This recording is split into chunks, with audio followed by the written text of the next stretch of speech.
Buenas, estamos aqui com mais um Café com Vini. Eu gostaria de, primeiramente, convidar todos para que sigam no canal no YouTube Engenheiro Zini. E o convidado de hoje é um convidado especial, Pompeu de Matos, presidente estadual do PDT do Rio Grande do Sul. O Pompeu é advogado, poeta, bancário do Banco do Brasil, foi vereador, prefeito e deputado estadual. Atualmente é deputado federal e presidente estadual do PDT do Rio Grande do Sul. Pompeu, muito bem-vindo, obrigado por ter topado de gravar esse Café com Zine.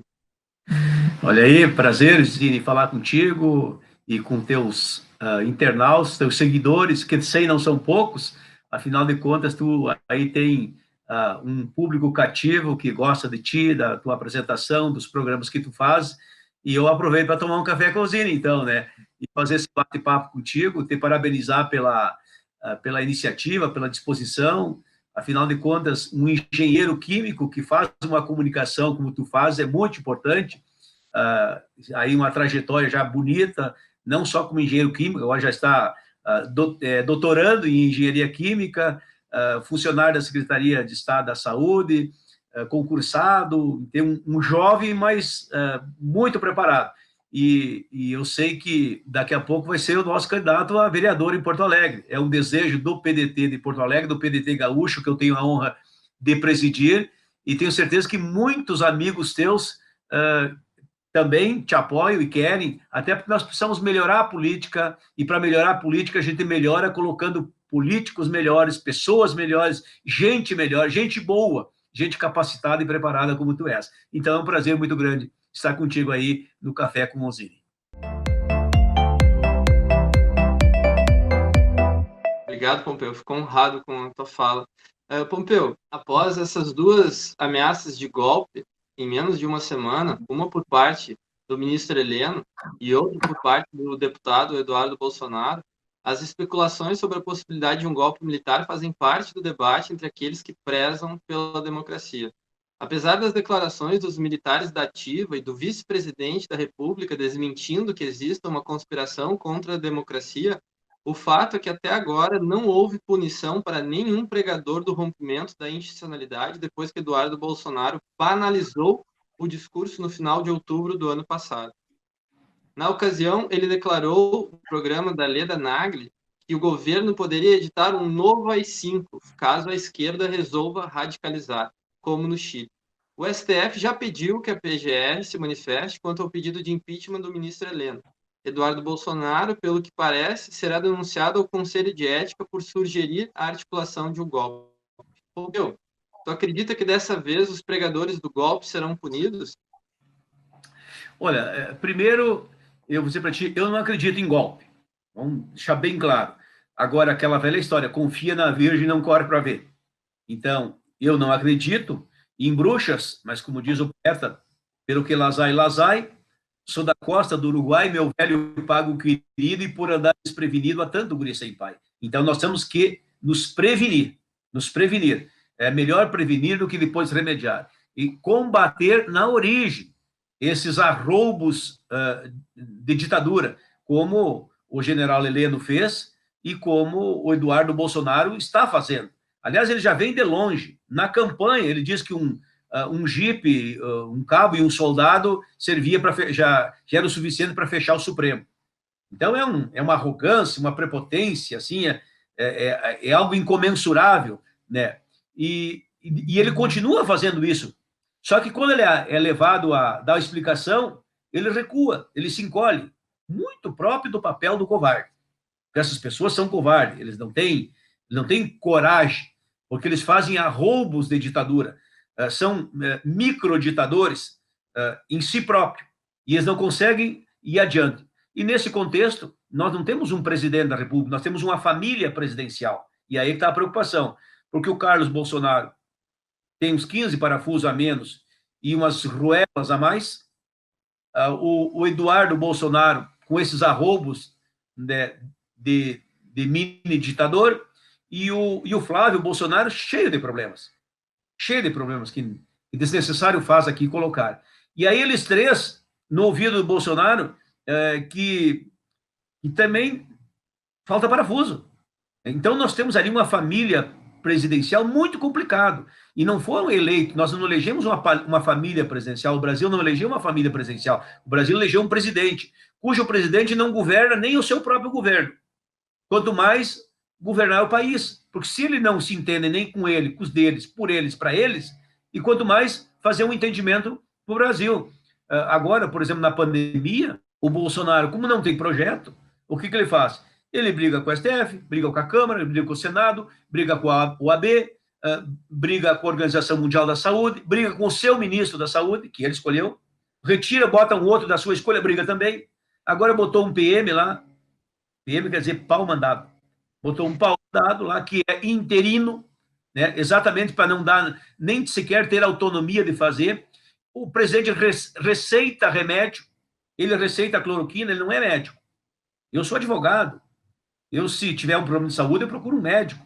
E além de eu pegar a receita do médico para comprar o remédio, eu ainda quero ali a dose de como que eu vou tomar o remédio. O Bolsonaro oferta um remédio sem ser médico, cujo remédio ele não conhece, não sabe. Quem conhece e sabe, diz que não dá, diz que não pode. O mundo diz isso. Então é alguém que está assim na contramão da história. Aí ele cria todo dia factoide. Ele esqueceu de uma coisa, que já saiu a eleição, ele já ganhou a eleição, mal ou bem, e ele é o presidente, mas esqueceu de presidir o país. E ele cria todo fim de semana um factoide. Ele alimenta uma milícia, e esse é o nome, é uma milícia. Se não é uma milícia de bandidos, é uma milícia política de malfeitores. E ele alimenta essa milícia. Todo fim de semana ele faz um ato. Ora, imagine se o governador Eduardo Leite tivesse todo fim de semana um ato a favor dele. O prefeito de Porto Alegre, o prefeito de qualquer cidade, todo fim de semana chama aí um contingente para fazer um ato a favor do prefeito, do governador. Mas onde é que nós estamos? Ele já governou, já ganhou a eleição, vai governar, vai trabalhar, vai desempenhar a missão, mas ele não tem aptidão, então fica criando factoide. Só que a raposa tanto vai no ninho e uma hora deixa o focinho. Ele vai estimulando, são os 300 aqui, a Ku Klux Klan ali, são aqueles que flertam com a ditadura, apologia à ditadura, o Supremo vai fechando o cerco. Nós estamos brigando na Câmara dos Deputados para que o presidente Rodrigo Maia instale a comissão de ética, ela não está instalada, para que chame lá, no mínimo 3 pessoas tem que ser chamado para a comissão de ética. É a Bia Kicis, o Eduardo Bolsonaro, e agora tem mais uma outra deputada, que são os três assim que flertam todo dia com a ditadura, todo dia chamam a ditadura. Então nós temos que instalar a comissão de ética e eles que vão responder perante a comissão de ética, porque foram eleitos pelo povo, estão na casa do povo, onde a democracia se sustenta e usam a democracia da casa do povo para flertar com a ditadura. Se na democracia tu pedir ditadura, tem que responder, porque isso é crime. E se na ditadura tu pedir democracia, incriminado está. Uma não suporta a outra, porque elas são antagônicas e não conseguem viver e conviver entre si. Ou nós temos ditadura, ou nós temos democracia. E eu quero sempre democracia. Se a democracia fosse fácil, nós não tínhamos experimentado a ditadura. E se a ditadura fosse boa, nós tínhamos ficado com a ditadura. Então, se quer a democracia, se prega, se executa, se exercita a democracia, porque dos males o menor. A democracia é o pior dos regimes, exceto todos os outros. Então, o que sobra é democracia. Ditadura nunca mais. Que aula, hein, Pompeu? Com a perda de capital político entre os lavajatistas após a saída do ex-ministro Sérgio Moro do governo, o presidente Bolsonaro se rendeu ao presidencialismo de coalizão, como forma de garantir a sua sobrevivência política e manutenção no cargo. Para isso, ele se aliou com figuras como Roberto Jefferson, do PTB, e Valdemar da Costa Neto, do PL, além de legendas como o PP, antigos participantes do Mensalão, hoje membros informais da base do governo. Sabemos que a abertura de uma investigação contra o presidente da República deve partir da PGR, Procuradoria-Geral da República, e ser julgada pelo STF, no caso de crimes comuns, e na Câmara dos Deputados, e ser julgado pelo Senado no caso de crimes de responsabilidade. Bolsonaro coleciona tanto uns quanto outros, E os seus crimes de responsabilidade estão custando caro para a população. O presidente conta com o apoio fiel de 33% do eleitorado que avalia o seu governo como ótimo ou bom, do início de 2019 até a divulgação do vídeo da reunião ministerial no final da semana passada. 43% acham sua gestão ruim ou péssima. Dilma Rousseff, em abril de 2016, tinha 13% de ótimo ou bom e 63% de ruim ou péssimo. Nós somos 70%, Pompeu, e eles são 30%. Com essas condições, o que a oposição da Câmara Federal pode fazer para mudar a política do governo federal de contenção da pandemia e o impeachment seria viável? Bom, deixa eu dizer para ti. Primeiro, a questão da Lava Jato. Eu não tenho nenhum preconceito em achar que a Lava Jato tenha sido, pudesse ser uma ação jurídica, judicial e judiciária ruim para o Brasil. Sempre é bom combater os desmandos, combater a corrupção, ela é importante. Mas se engane quem quiser que a Lava Jato tinha propósito, tinha razão de ser. Ali tinha a questão jurídica, tinha, não tem como enganar, mas tinha um interesse político enorme do ministro que virou ministro, o Moro. Então, o Moro, ele era juiz e estava de olho na política. Então, quando um juiz faz política e um político faz a justiça, não funciona nem a justiça nem a política. E nós tínhamos um juiz que era político e um político que era juiz. Então, por isso que perde a legitimidade. O judiciário ficou bastante machucado por conta disso. Onde é que está a Operação Lava Jato? Acabou a corrupção no Brasil? Não tem mais corrupção? Era só aqueles ali? Entendeu? Então, continua, só que a Lava Jato tinha um propósito, era eleger o Bolsonaro, tanto que daí quem ajudou a eleger o Bolsonaro foi o ministro Moro, e que virou ministro, o juiz Moro, que virou ministro do Bolsonaro. Só que chegou lá, ele achou que iria fazer no governo do Bolsonaro o que ele fazia na vara federal em Curitiba. E lá o Bolsonaro puxou o tapete dele. E os bolsonaristas, que eram lavatistas, lava-jatistas, e os lava-jatistas, que eram bolsonaristas, se dividiram. E eu dizia assim, de certa forma, se fragilizaram. Se fragilizaram. Mas não se engane que eles estão aí. São farinhas do mesmo saco e gatos do mesmo balaio. A gente tem que ter bem clara essa compreensão. Não que eu queira que a justiça não participe, muito pelo contrário. A justiça tem que ser justa. Como eu digo, a lei acima de todos e a justiça acima de tudo. Não é a frase do Bolsonaro, de Deus e Brasil, que é esotérica. A minha é real. A lei tem que estar acima de todos. E a justiça tem que estar acima de tudo. A justiça, inclusive, ela se aproveita da lei para fazer justiça. Ela tem que ser maior do que a lei. Porque a lei só será justa se fizer justiça com a lei. Então, é isso que precisa ser feito. Pois bem, então eles brigaram entre eles tudo ali. Mas, de qualquer sorte, o Bolsonaro, não se engane, ele tem um time. Ele tem um time, 30% vamos dizer assim, do eleitorado brasileiro está radicado e radicalizado com o Bolsonaro. O que cabe a gente, do outro lado, as pessoas que têm consciência da democracia, da importância da política, da questão da justiça, do trabalho, do emprego, da renda, da saúde, da vida, que tem essa consciência plurima da importância das minorias, dos direitos do negro, do LGBT, das pessoas com deficiência, dos pobres, dos mais humildes, os direitos da mulher. Nós temos que encontrar o nosso jeito de combater esses 30%, que nós somos uma maioria, mas só que eles têm uma minoria barulhenta e nós temos uma maioria silenciosa. Nós temos uma maioria, até de certa forma, condescendente, um pouco omissa, um pouco acomodada. Aos poucos nós vamos se mexendo. Ontem, por exemplo, a torcida do Corinthians, o inusitado, né, do Palmeiras, do Santos, do São Paulo, uns mais timidamente, outros mais aguçados, uns mais exaltados, mas enfim, houve um ato de onde tu menos esperava. Se tem um lugar que eu não esperava, que torcida de time de futebol viesse para a política reivindicar a democracia. Ou seja, tem muita gente com a consciência cívica, né, despertando, vendo que não dá para ficar parado. Aí vão dizer assim, com isso, então, nós vamos fazer o impeachment do Bolsonaro. Eu vou dizer assim, eu sou daqueles que defendem o pedido de impeachment, mas sou daqueles que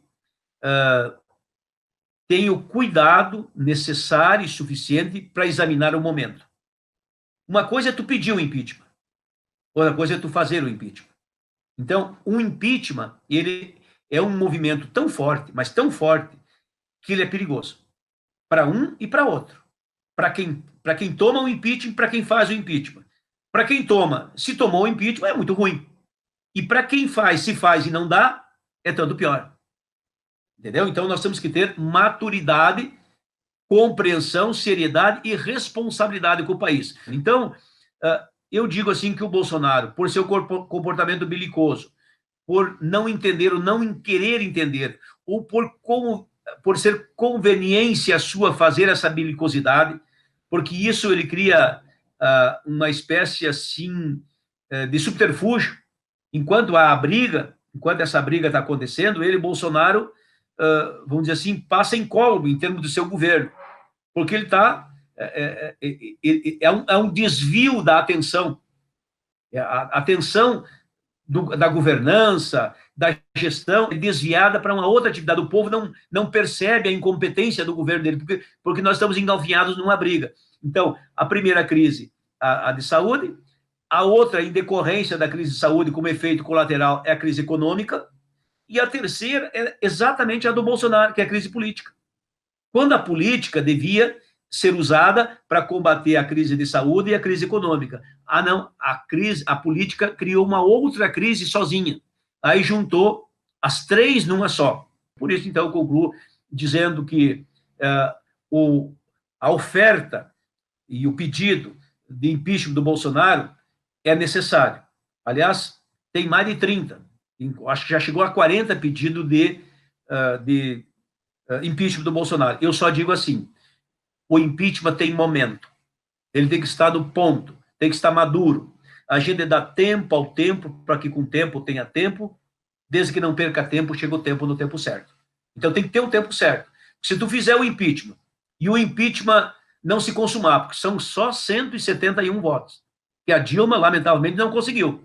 É só a Dilma para não conseguir. É bem pouco. O Bolsonaro, na minha visão, consegue. Aí, se ele conseguir, fizer o impeachment e ele conseguir, aí vão dizer, a facada não me matou, juntaram contra mim, eu ganhei, o Supremo eu derrubei, fizeram impeachment, eu venci. Aí ele vira o vampirão, que é aquele que não morre nunca, entendeu? Aí, aí se entregue para o Bolsonaro. Então, nós temos que ter muita atitude, muita responsabilidade, muito sangue frio e muita interação, porque nós somos 70.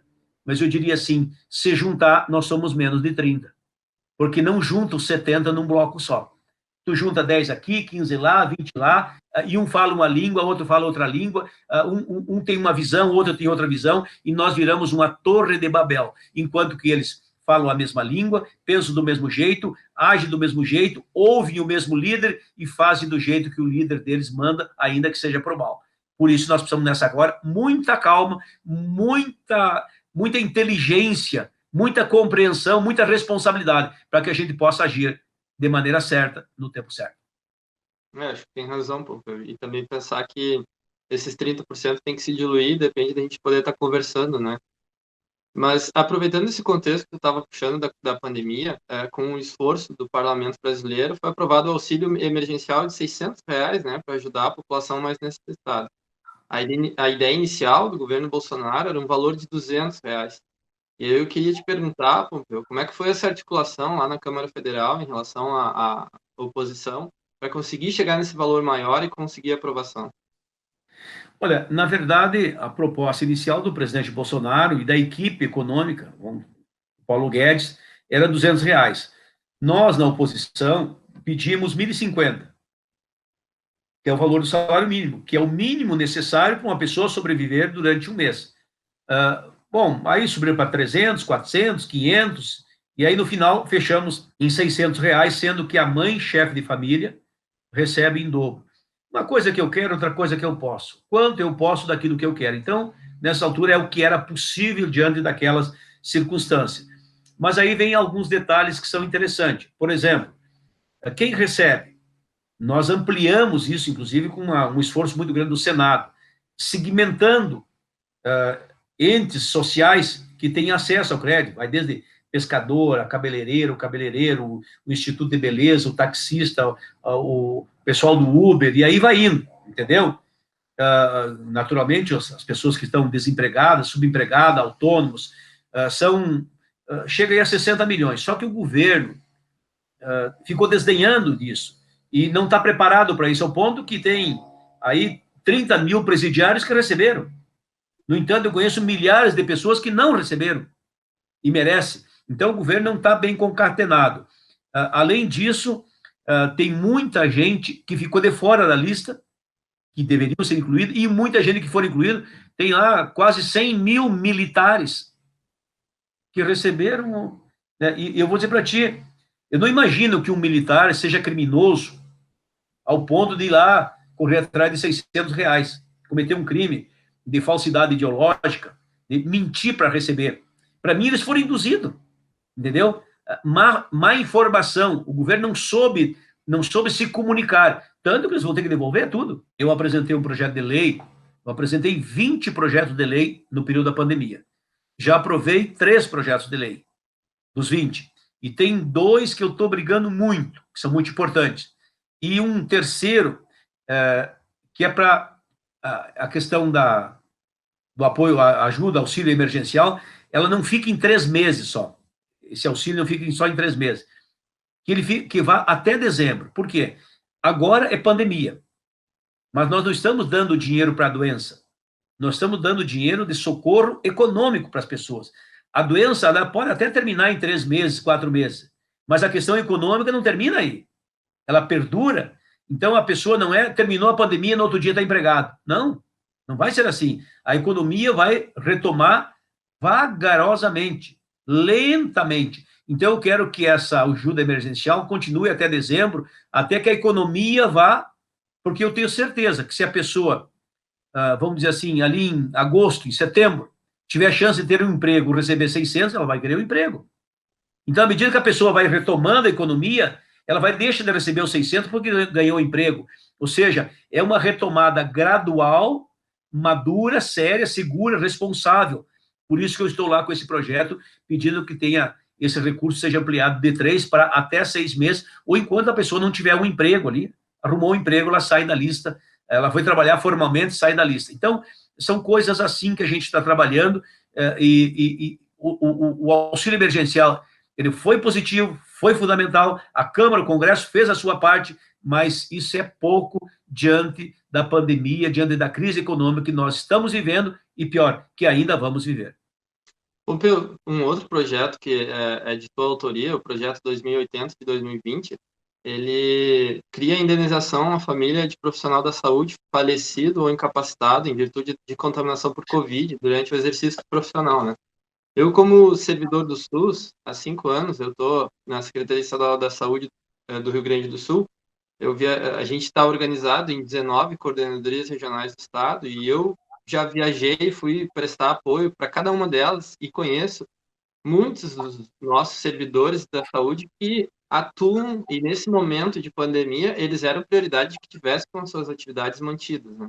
E aqui em Porto Alegre eu tenho conversado com quem trabalha em unidades básicas de saúde, que recebe as pessoas, né? E é muito comum nesse período de inverno, um resfriado, e aí sempre fica aquele pânico, será que é coronavírus, né? Então, esses profissionais ficam expostos, porque eles não têm exames para poder estar testando, enfim, teve até deficiências de equipamentos de proteção individual, principalmente no começo da pandemia, né? E chegou até a ter um óbito que foi bastante veiculado daqui de uma técnica de enfermagem do Hospital Conceição, um hospital que é federal e que, quando se compara o orçamento desse hospital, ele representa 25% do orçamento de toda a Secretaria Estadual da Saúde, né, para um hospital. E mesmo assim, teve essa questão da contaminação. Aí eu queria que tu comentasse um pouco sobre esse projeto. Veja bem, Vini, na verdade, era um projeto, né? Agora está virando lei. Nós aprovamos ele, né? Agora, na sexta-feira, aprovamos na Câmara dos Deputados, ainda vai para o Senado, é verdade, mas está pertinho de virar lei. Eu estou muito feliz por isso, até porque tem razão de ser. Como tu disseste, e tu que és um profissional na área da saúde também, naturalmente tem clara compreensão disso, Essa é uma guerra onde os nossos heróis, os nossos guerreiros, aqueles que estão na linha de frente da batalha, são o pessoal de saúde. Claro que tem lá o agricultor, que está plantando, o caminhoneiro que está transportando para abastecer os mercados, o pessoal dos mercados, tá? O pessoal da segurança. Tem muitos, digamos assim, muitos heróis, muitos guerreiros trabalhando. Mas quem está na linha de frente, na primeira linha da batalha, é o pessoal da saúde. O vírus está ali. As balas, se fosse uma guerra convencional, é ali que estava ricocheteando as balas. Está ali o vírus, que eles não enxergam, que eles não veem, porque é invisível, lutam contra um inimigo invisível, mas estão ali lutando. Então, diante desse fato, é que eu apresentei esse projeto. Outros colegas deputados também apresentaram, foram vários, e juntos nós conseguimos concentrar força e aprovamos na Câmara esse projeto, exatamente que haja uma indenização para que os profissionais de saúde que virem a sucumbir na luta contra o coronavírus, a família tenha um amparo. A família tem um suporte, o filho, a mãe, o pai, o irmão, o neto, a família. Assim como na guerra convencional, quando um soldado tomba no fronte, na luta, aquele país entrega a família e indeniza, ampara a família, em respeito àquele filho ou filho daquela família que tombou na luta em defesa da pátria. Se tem alguém que está fazendo a luta em defesa da pátria amada Brasil, são os médicos, os enfermeiros, as enfermeiras, técnicos de enfermagem, enfim, todo o profissional de saúde, os agentes de saúde que estão aí na rua, chegando de casa em casa. Então, essa indenização, eu propus 100 mil, nós acabamos aprovando 50 mil, é pouco, mas é razoável, porque isso é além de todos os direitos que tu possas ter em decorrência da tua profissão, da tua atividade. É algo a mais, exatamente para que a sociedade ela ampare essas pessoas que estão guerreando, expondo as suas vidas em defesa da sociedade e, às vezes, pagando a própria vida. E esse projeto é um projeto que me dá muita satisfação, porque nós estamos fazendo o que precisa ser feito para quem merece e por quem está fazendo por nós o que nós precisamos, que é nos defender do coronavírus. Perfeito, Pompeu. Eu acho que é bem inspirador esse projeto, né? Eu fico com bastante orgulho de ter escolhido o PDT e à luz da memória, da trajetória do Brizola, e ver hoje esse projeto de lei que com certeza representa muito do trabalhismo, né, gaúcho.